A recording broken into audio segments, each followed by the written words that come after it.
The Naked DJs podcast. Are they really naked? We know they expose themselves every day just so they can bring you the best of music. They like to stick it out there for everyone to hear. You can hear their podcast on Anchor.fm, YouTube, and any of your favorite podcast platforms. Welcome to the Living the Dream podcast with Curveball. If you believe, you can achieve.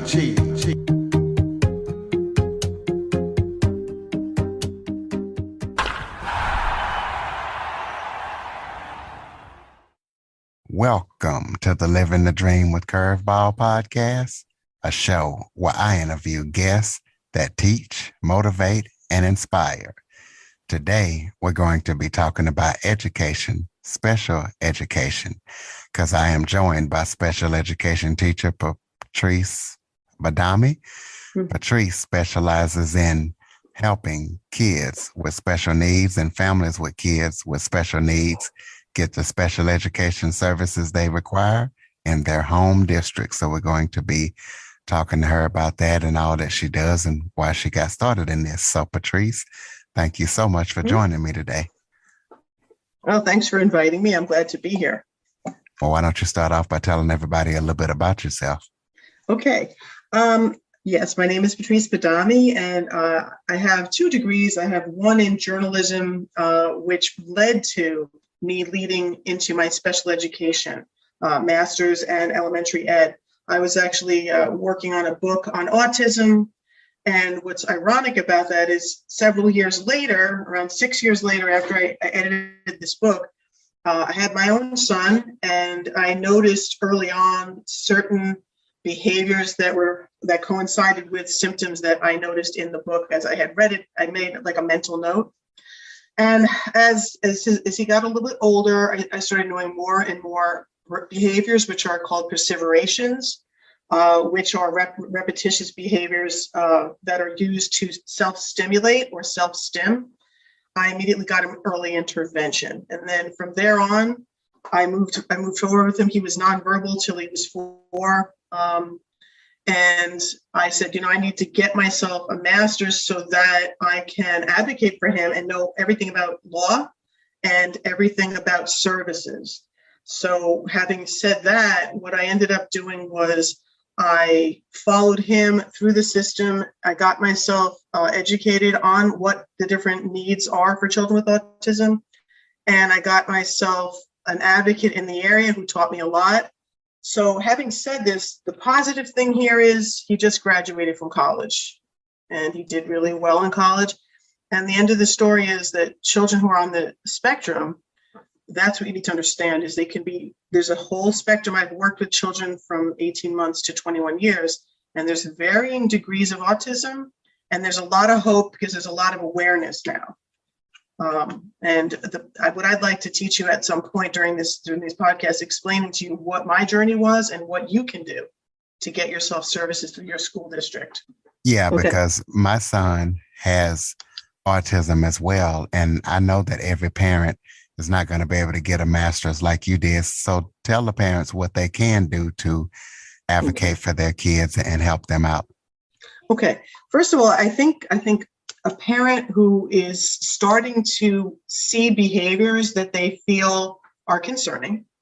Some of the things you might come across are repetitious behaviors such as turning lights on and off, the delay in reaching milestones, such as not speaking any type of sound being formulated before the age of 2 or limited. Meaning by age 2, they should be speaking approximately 200 words by that point. If you see that there isn't that type of development happening, there's no eye-to-eye contact, there's no visual contact where the child looks you in the eye, they feel uncomfortable or they look away, so they're not speaking, they have that. They have behavior perhaps where they're unzipping and zipping a shirt, or they want to wear specific types of shoes. Perhaps they don't want to wear socks. You start noticing behaviors that don't seem to be typically developing behaviors. and you have red flags in your gut, usually your gut instinct's right. So what you do at that point is you go to your pediatrician and you explain these behaviors to your pediatrician. They will take a look at your child. Now, years ago, I've noticed that pediatricians now take a little bit of a step back. Sometimes they do, sometimes they don't, depends on who you have, but they might not say anything other than you need to get your child assessed through the school district, which is fine. What will happen is you can go to your school district and you say, I feel that my child needs early intervention. That's for a child who is under the age of 3, usually around anywhere from 18 months to 24 months, which is 2. That's when people start noticing that they're not reaching the milestones. So what happens is the school district immediately will test your child for occupational therapy, which is fine motor skills. That's scissor cutting, holding a pencil, holding a fork, that type of a thing.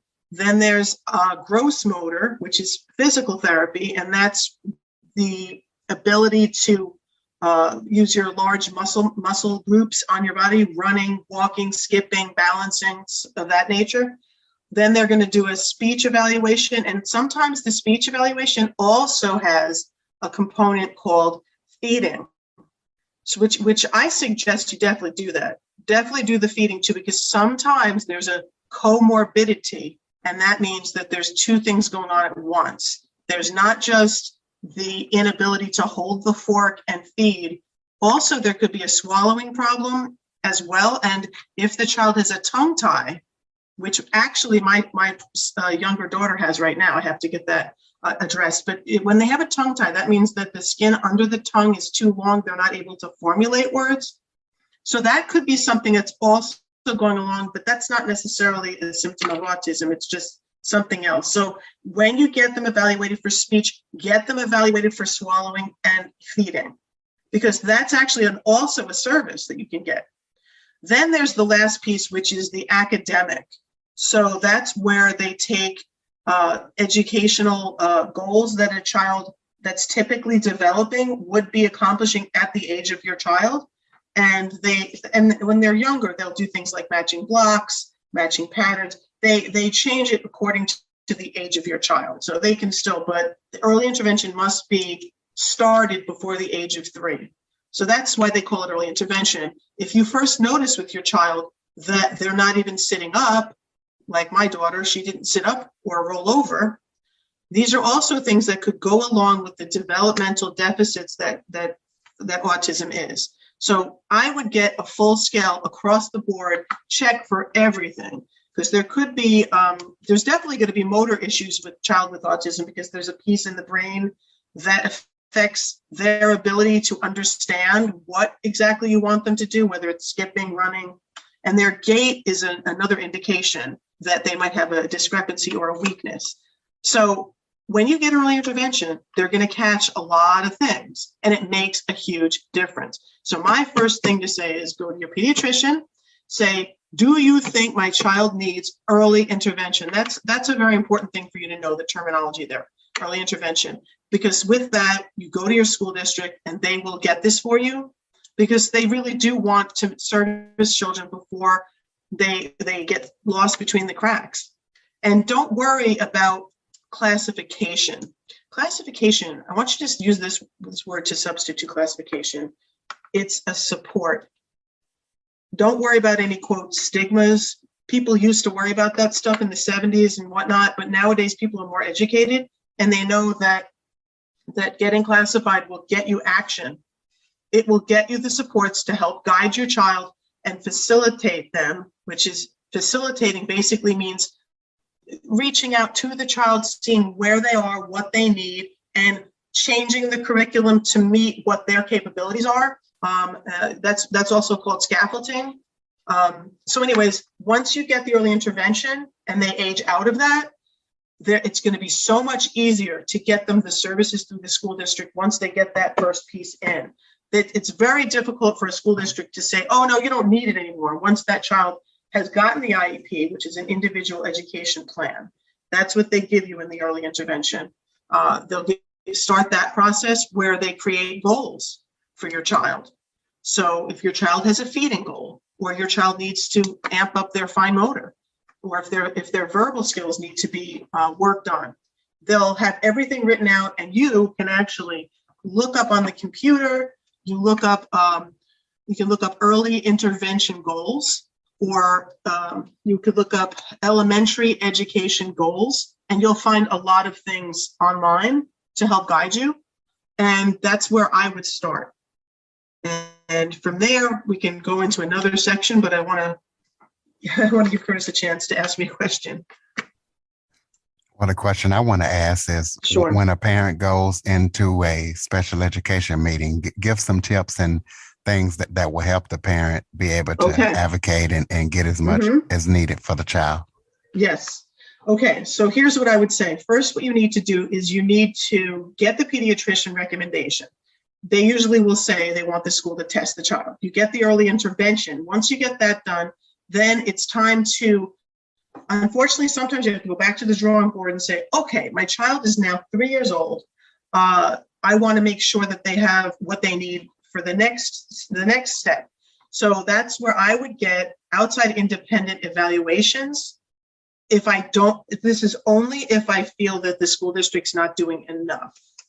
That's if they are, and you see your child thriving, then I would leave that, because outside independence, you have to check with your insurance and find people within your network who will take your insurance and give your child an assessment. An assessment is when they're independent of your school district.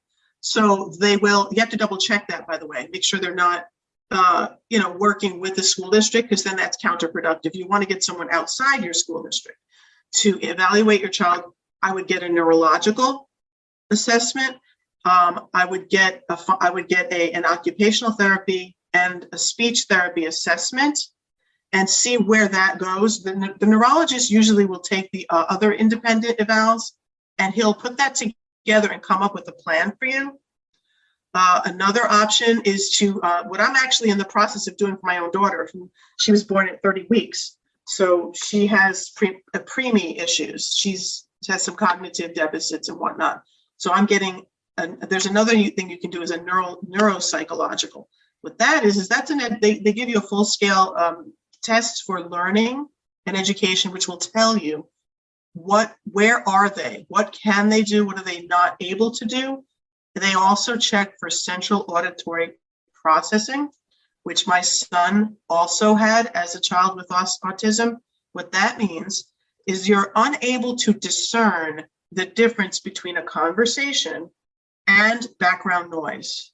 So if you hear someone tapping a pencil and your teacher speaking, you're able to hear the pencil as loud as the teacher speaking. So sometimes one of a goal and a service that can be requested for that child is they get headphones, and the headphones will block out the other sounds and only allow the microphone to go into your child, so your child can hear and concentrate on that and focus on that. So outside independent evaluations are getting specialists to validate your concerns in an objective way. It's not on the same page as the school district, meaning essentially they're not going to be advocating for the school district. They're not working with the school district. You want to make sure you get outside there, they get someone a couple of towns over or a school district over, and find yourself like specialists in the area. And you can always do it through Google and get recommendations that way. But that's only if the school district is not. But it's best to have this information so that you can say, oh, wait a minute, you want to change their speech and language to only 1 day a week independent? No, I want group as well. So you can be able to know what your specialists are recommending for your child. If you don't have the ability to do that financially, which is very possible in a lot of times, is you find someone who will advocate for you. And that's something you can find. There's a lot of people advocating out there now. And that person will look at what where your child is and say, I recommend this, this, and this. More importantly than getting this specialist is to educate yourself and say, I want to make sure my child is getting enough speech that it's going to make a difference in an impression on them. They definitely need one speech alone if they're on the spectrum, and they can get 1 to 2 group. The group ones are important because it helps them to learn social interaction skills. That's really important. So that's what I would say. I would say get the information. If you can't do the independent evals, check on the websites, check on Autism Speaks. That's a very helpful website. And I'm actually going to give you a list of books that I've used. I'm going to send that to Curtis and he can attach it. When you see the podcast, it'll have a whole bunch of references and resources that I've used that are very, very helpful. But learn about it and don't be afraid to stand up and say, my child needs this. And when you go to the CSE meetings, here's what you're going to go with. You're going to go with the information, questions. Any questions you have to be addressed. This is going to sound crazy, but have a picture of your child, because when there's a picture, they'll be looking at this picture when they're making up the goals, and it does have an impact because they'll be realizing it's not just a piece of paper. This is my child here. And if you feel that in your classrooms for the older children on the spectrum, if you feel that they're not being facilitated in a larger classroom and you want to have a co-teaching model, you can actually go in and say, this is not the appropriate situation for my child. I don't feel they're thriving. You can get co-teaching. They can be in a classroom that has typically developing children and children with autism. So they have peer models. That's called, that type of classroom is called an integrated classroom. So you don't have to feel that your child necessarily has to be pulled all the way out and be in a classroom that is just very separate and not allowing them to thrive as in the least restrictive classroom. You can have an an integrated classroom, which will be helpful. It's always good for children on the spectrum to see modeling children who are typically developing. And that's something that you can ask for. So there's many, many things you can ask for. This one particular publisher called NOLO, N-O-L-O, they have several different books. I have the one in front of me called Learning Disabilities. It's for my daughter, but they have one on autism as well. And it'll give you examples of what IEPs should look like. And that's something very important. The bottom line is, if you're able to advocate yourself, you don't necessarily need those outside independents. If you know the terminology, you know what to ask for, you can do it yourself. And you just remember, you're entitled to it. That's what taxes are for, is to make sure children who need to be facilitated are. Well, let's talk about, we're talking about school and all that, but let's talk about how you can advocate for your child that has Asperger's syndrome throughout their entire path, college, all that stuff. Okay, I just did that with my son. Okay, so one thing you have to realize is, the thing I wanted to touch on is perseverations. Okay, what are perseverations? Those are behaviors that are repetitious. And I bring this up right now because you just mentioned talking about your child who is older and who you want to advocate for them so they can go to college and do well there and enjoy themselves. You have to be aware of what your child's limitations are or what their preferences are. Another way of saying this is, what is their trigger?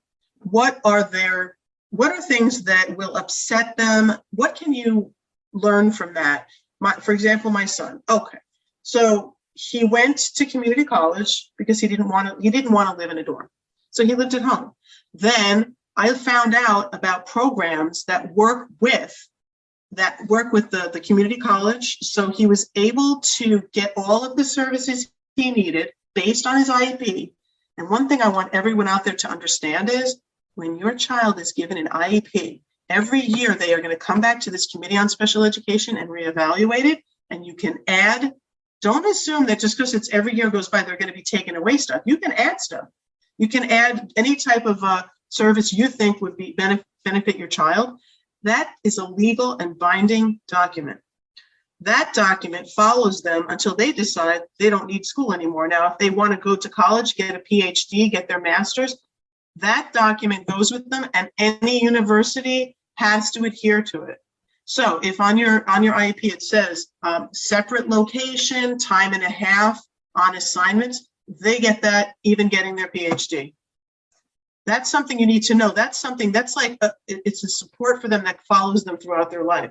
Now that's the one thing you need to know, that any services are going to follow them. The second thing is you have to think, okay, what would benefit my child? Do they want it? Are they going to want a dorm room? Do they maybe want an independent room? They're entitled to that, or maybe they'll commute.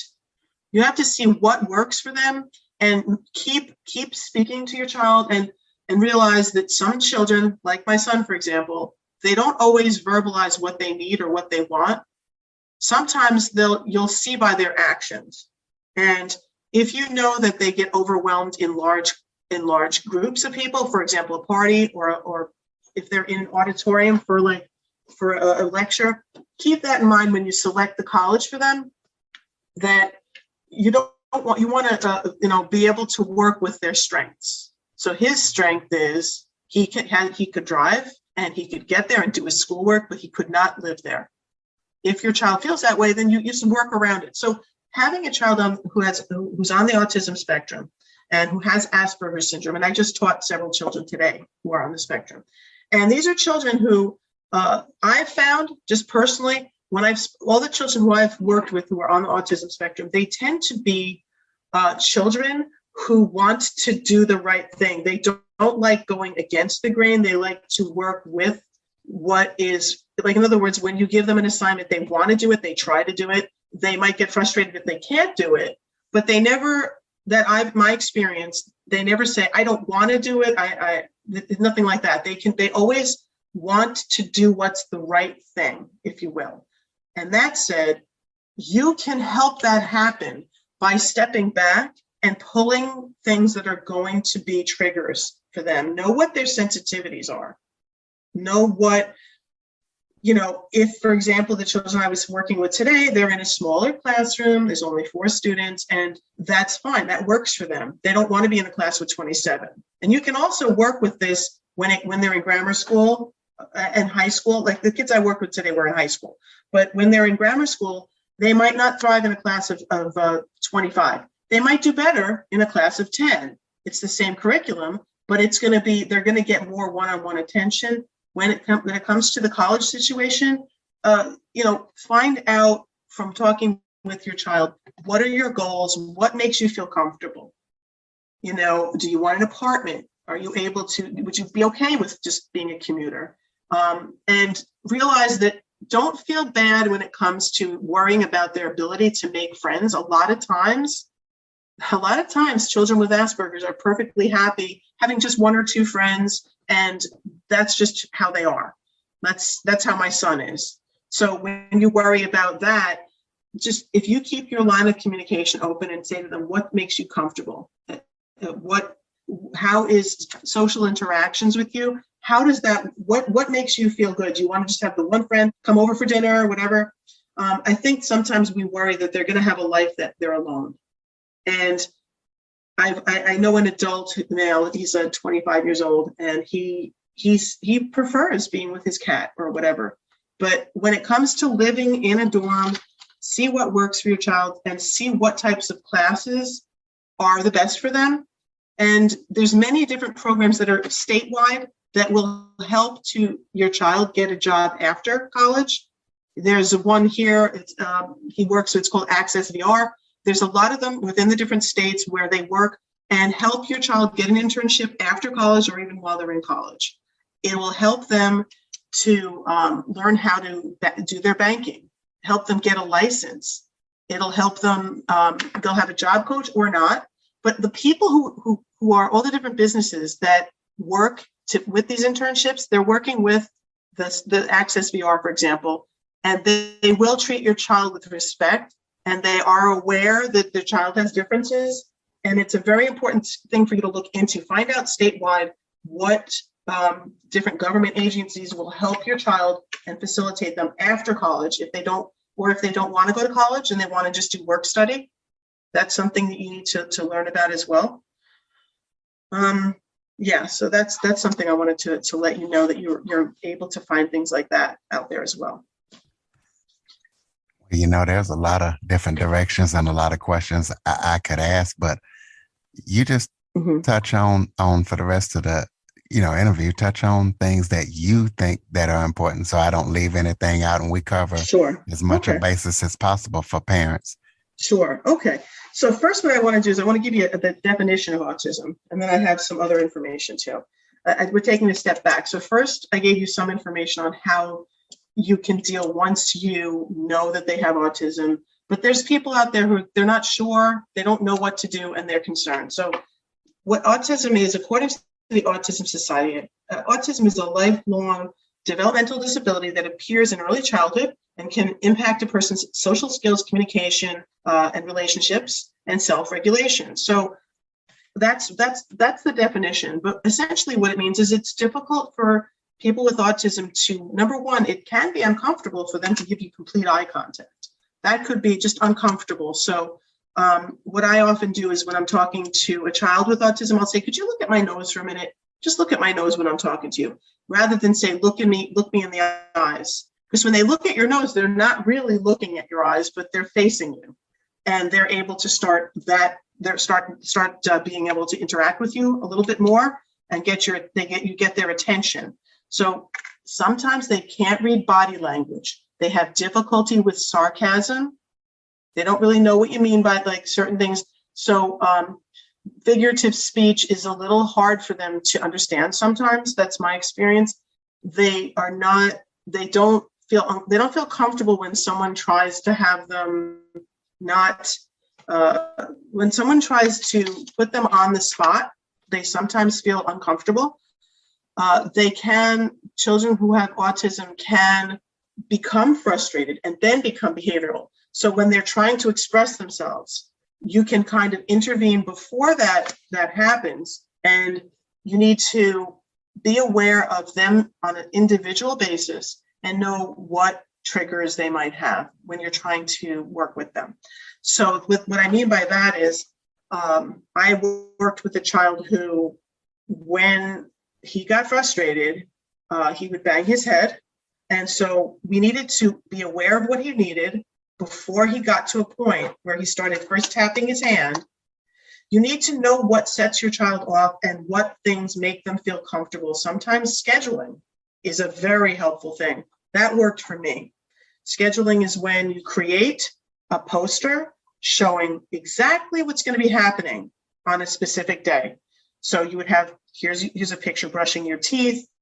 Here's a picture of having breakfast, getting dressed. So if they feel a lot of times very secure with scheduling. So if you could create a schedule and one that has visual cues, depending on your child's needs, that's a very good thing. I noticed that with my life, my son, we have a very specific schedule that we basically follow every night, and that's very comforting. So that's where what's interesting is I thought of this when I was writing down these definitions.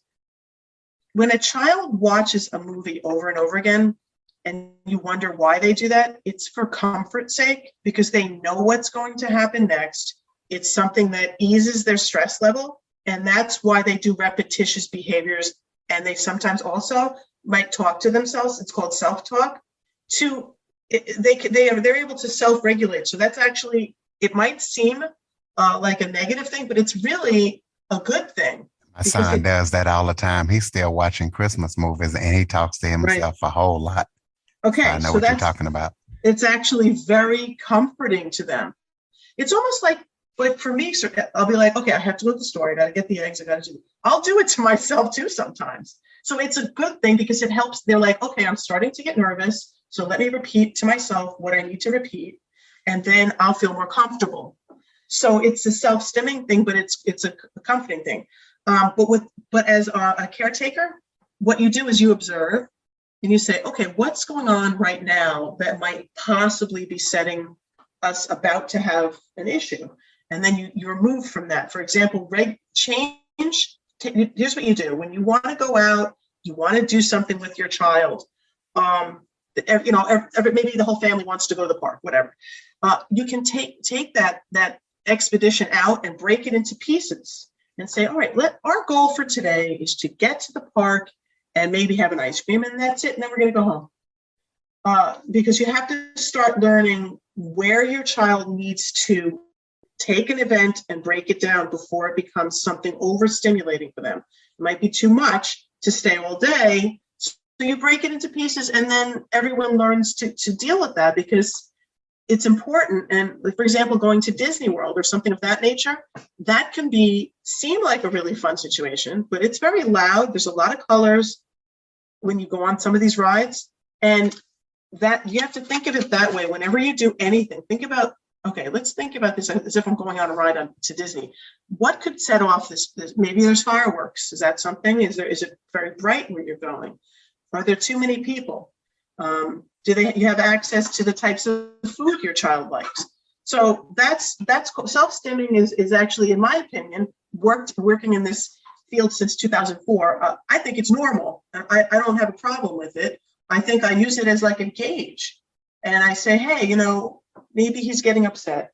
Let's see if we can back up a little bit, rethink the situation, and then change the situation a little bit. So here's some of the different symptoms. The DSM-4 describes some of the symptoms as persistent differences in communication, interpersonal relationships, social interaction across different environments, that there's a restrictive and repetitious behavior sometimes, pattern activities, interests, repetitious movements, preference for routine, sensitive to sound or other stimuli. So the stimuli, for example, could be even bright lights. So you have to just be aware of your child. You'll start learning all the different things. And when you see that, you basically adjust the situation to increase the comfort. That's something I would say. But some of the other things that occur, there's atypical speech patterns, maybe talking to yourself, or perhaps saying a certain word over and over, or something of that nature. Difficulty understanding nonverbal communication. So they have a difficult time understanding body language too. Or if a child rolls their eyes at them, they're not going to really understand what that is. Maybe that's good in some ways, because honestly, children can do things and make body movements and make faces that are upsetting. And maybe in some ways, it's kind of shielding them from that, but it's something to note that they don't understand expressions all the time. Difficulty keeping friends and making them, difficulty with back and forth conversation style. So that's another thing that I understand from my own son, where you could be asking them a specific question and they'll look at you and they might very well be processing what you're saying. So because autism is a developmental disability, so is some of there's a thing called being able to have the communication. It's them understanding exactly what you're saying, which is a processing problem. Processing basically means that you're saying something and it's taking me a minute for it to go through my head and for me to really first understand what you're saying, then think of what I need to say next. So that's a very important thing. And it's not uncommon for children who are on the spectrum to also have a processing issue. And like I said before, if they're talking to you and someone's tapping a pen, that might be something it causes an interruption with the understanding of what's going on. So that's something else to bear in mind, is that the conversation might not be going as quickly, but if you're approaching your child, and not that you need to speak like slower necessarily, but give them a minute, give them a chance to really understand what you're saying. And if not, come at it a different way, say it a different way. If they're not understanding clearly, you try to take a minute and rethink what you're asking them and how you can say it a different way to get through to them. There's a lot of hope out there for children on the spectrum. I'm going to tell you this. My son, he used to flap his hands, and he used to take his hand, and there's a flicking of the fingers in front of the face. So that's a physical thing he did. He used to flick his fingers, he used to cover his ears, and he used to flap, and he didn't speak till he was 4. He also didn't look me in the eye for quite a while. And what I did was, rather than hold his face, that's another thing. You have to be very careful of their personal space. A child with autism, sometimes they don't like it. If you touch them, hug them, put your hands on them, they don't really like that, but they'll show their affection for you in other ways, which I was reading something the other day. about this woman who's found out her husband's on the spectrum. And what she did was she said, I used to get upset that he wouldn't give me a Christmas present. But you know what he did do is he made her coffee a certain way every day. He knew how to draw the bath for her. They're human beings, and they have their own way of expressing their love and their concern and their interest in people. It doesn't mean just because they don't express it the way you think, doesn't mean that they don't care and that they're not emotional people. And people who have feelings, they do. You have to look at it and interpret it differently. Having said all of that, so I've explained what the definition is, some of the symptoms. I've told you that with support early on, it makes a huge difference. Having the early intervention got him speaking. By the time he was ready for kindergarten, he appeared just shy. They got rid of the perseverations, which are the flapping. Now, the self-talk, still there. Okay, that's fine. But some of the other behaviors, what they do is they take a tacting system, and they're able to reduce these perseverations by eliminating them, by substituting behaviors that are more, I guess you could say, desirable, more socially acceptable. They basically eliminate by using a tacting system. And a tacting system is when you have a goal. Maybe the child likes to play with a red truck. So you have them do certain things, certain behaviors, and then once they complete that, but they get a sticker each time they do it, then they're able to get that. So they learn. You can learn. The child with autism can learn to change their behavior by getting support. It can happen. It happened with my son. And he had a lot of the symptoms and a lot of the behaviors that children have when they're young. So by getting the support and educating yourself, you can simply, like, I have a book that's, if I was to say one book on autism, a single book, and it's going to be in the list of resources, but it's called the Autism Source Book. Everything you need to know about diagnosis, treatment, coping, and healing. And it's from Karen Siff Excorn. It's a terrific book. It helps you grasp what the diagnosis really means, coping with common marital and familial stress, understanding and accessing treatment options, making the stigma of autism a thing of the past. Know your child's rights in the school system. If I was to tell you one book, that's the book, because that's a very helpful book. It's globally helpful because it tells you the legal piece, what you're entitled to, and it helps you learn about what autism is. And so, having said all of this, my thing I want to tell you is there is hope. There's a lot of hope. There's a lot of support and validation out there. And there's a lot of different groups that are really pushing the rights of autism up into, they're having their rights heard and by people who are advocating for them. So you should join a couple groups if you can. I'm sure there's Facebook groups, but Autism Speaks is probably the first place I would go to really learn a lot more. And you could probably find more information about advocating there. And that's something I wanted to share with you. But once again, I'll definitely give you a list of resources that I have. I'm sitting up at my desk. I literally have around 10 books here, and I'll make sure that I get those, type those up and send those to Curtis to include.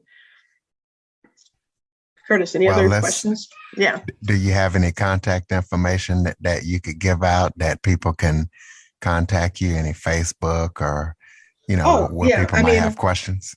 Oh, yeah. So what I was going to say is I actually, my website is called Acorn to Tree, Learn and Grow, and it's going to have all different, it's going to have the podcast on there, but it has resources on there.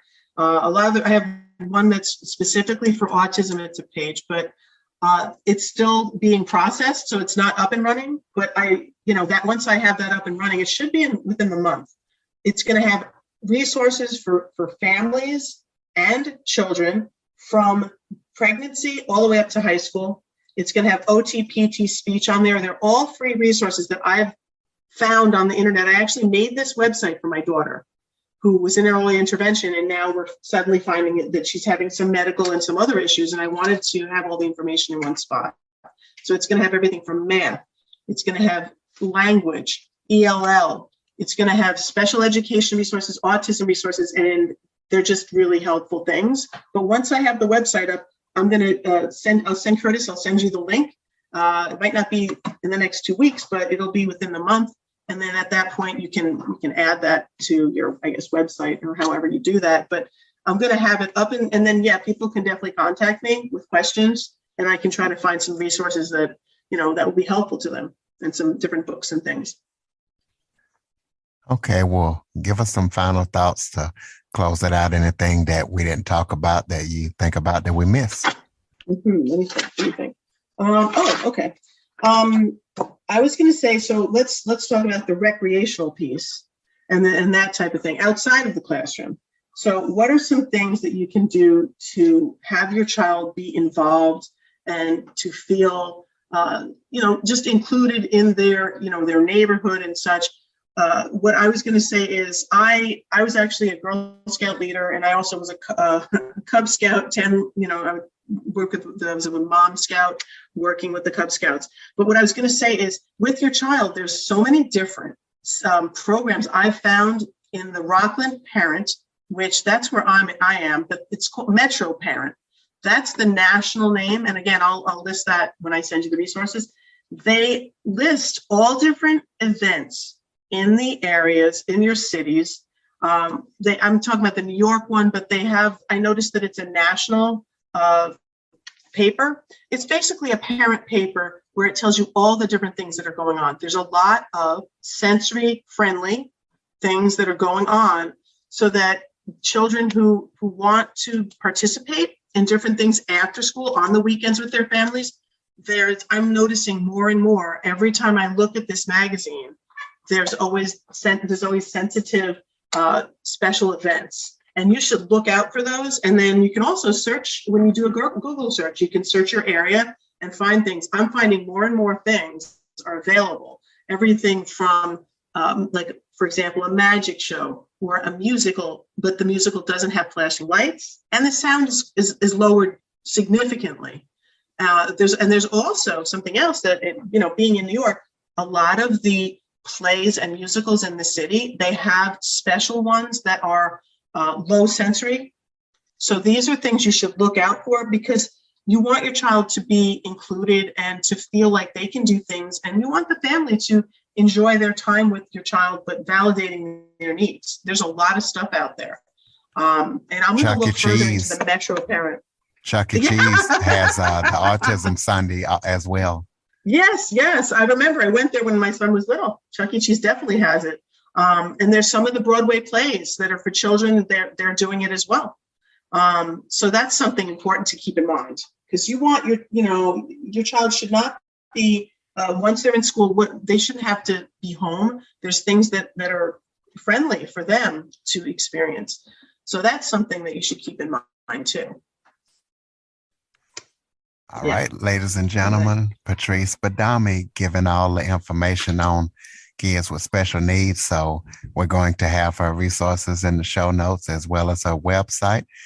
Right. So make sure that you follow, rate, review, share this to as many people as possible, especially the parents that needed it and that are struggling, because Patrice has a lot of information. Android listeners, go to the Google Play Store and download the Living the Dream with Curveball podcast app. Patrice, I want to thank you so much for joining me and all of your expertise. Oh, thank you so much. And one last thing I wanted to mention, I just remembered, on the website, I review special education toys, only toys that are learning. And I also list different books that are helpful for parents and caregivers. So there's going to be different sensory toys and things that I review. And if I don't like them, they're not going on the site. I want to make sure they're purposeful and they're facilitating children with special needs. So that's something else that's going to be on the website. Sweet. Launches next month. And we will have that website and all the resources for you. Thank you again for taking time out of your busy schedule to join. Thank you so much. For more information on the Living the Dream podcast, visit www.djcurveball.com. Until next time, stay focused on living the dream.